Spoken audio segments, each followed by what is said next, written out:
Good evening, I'm Earl Colley, and thank you for having me. I'm a retired engineer. I specialize in heating, ventilating, air conditioning, indoor environmental controls. I'm retired now. I am the vice president of the Central New York Landowners Coalition, and they have 79 deeded properties in Pittsfield that are coalition members with almost 8,000 acres. And I'm here to represent them as landowners. I do not work for the gas companies. I do not like the gas companies.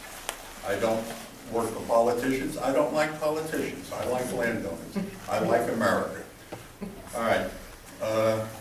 What's the purpose of your moratorium? You stated that it was for time to look into things. You want to look into a road use law. Oswego County, I'm sorry, not Oswego, that's where my daughter went to school, has a road use law with Delta Engineering. Delta Engineering has also the road use law with two of your neighboring towns of Butternuts and Morris. They're very happy with it. It's a simple solution. If you don't like that solution, I became involved in the gas controversy about a year ago, when in my town of Afton, they put in a road use law that would have forbid almost any industrial development whatsoever. I took exception to it. Being an engineer, we are slaves to detail. Read through the law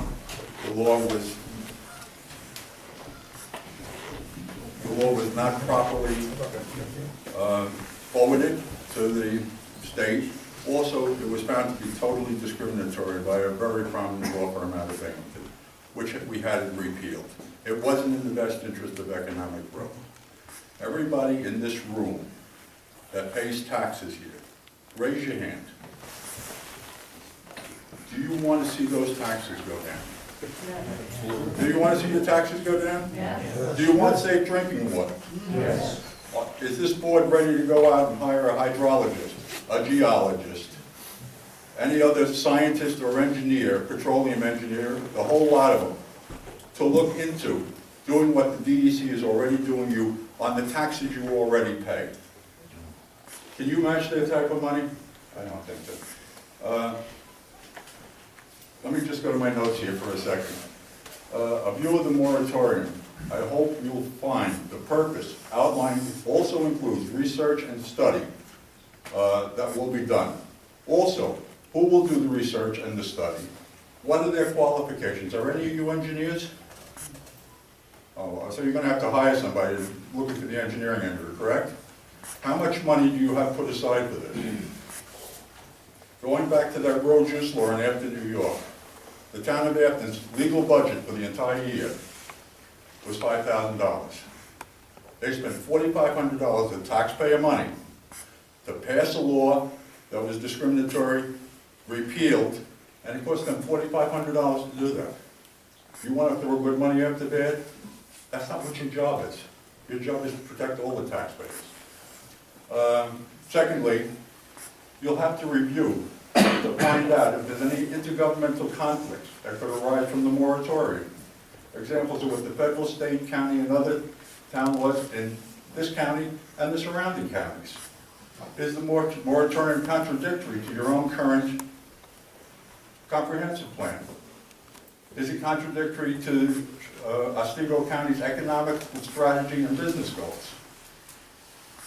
If they are, you're going to be looking at the General Municipal Law 239 N&M, which means you're going to need a supermajority to get it through the county planning board. That's time, that's money. I'm sure you could find a better way to spend it than on chasing David Slotsky, Parks Foundation, minority opinion campaign. The attorney that was here, I have followed him around, how many times? 15 times? 18 times? He is peddling the same piece of crap. Started out as a band. Couldn't go with the bands because they didn't have comprehensive plans or master plans that would accommodate them. So now we're going to moratoriums. What are you waiting for? What are you waiting for? The state already has resources in the DEC. They've got the engineers, they've got the scientists, they've got the expertise.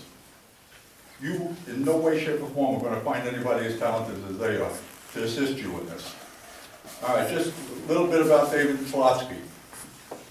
When he gave his presentation here, I was listening, I was standing in the back of the room, and he said, there was never any money, not to threaten you that you're gonna get sued.